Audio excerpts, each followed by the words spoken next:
સમગ્ર ગુજરાતનું હવામાન યુટ્યુબ ચેનલમાં આપ સર્વે મિત્રોનું સ્વાગત છે. મિત્રો, આજે તારીખ 31 ઓગસ્ટ 2025. મિત્રો, હવે ઓગસ્ટ મહિનો પૂરો થવાનો છે અને સપ્ટેમ્બરની શરૂઆત થવાની છે.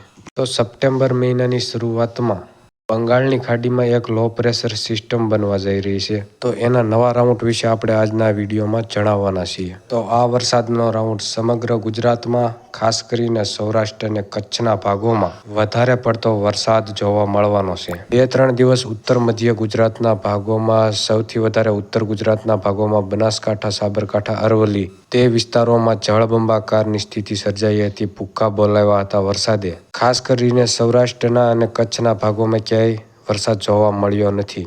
તો સપ્ટેમ્બર મહિનાની 5-6 તારીખે એક લો પ્રેશર સિસ્ટમ ગુજરાતમાંથી પસાર થશે, ત્યારે કચ્છના ભાગોમાં અને સૌરાષ્ટ્રના ભાગોમાં જળબંબાકારની સ્થિતિ સર્જાય તેવું મોડલ અત્યારે દર્શાવી રહ્યું છે.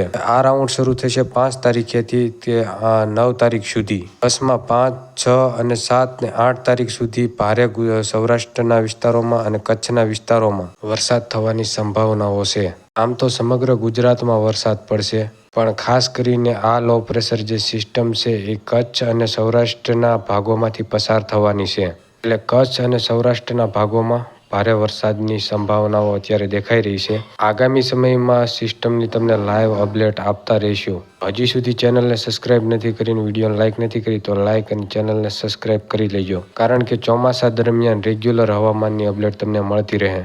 અને ખાસ કરીને 5 તારીખેથી આ સિસ્ટમની વરસાદની શરૂઆત થઈ જશે રિજિયન ભાગોમાંથી. તો સૌથી પહેલાં ગુજરાતના રિજિયન ભાગોમાંથી વરસાદની શરૂઆત થશે.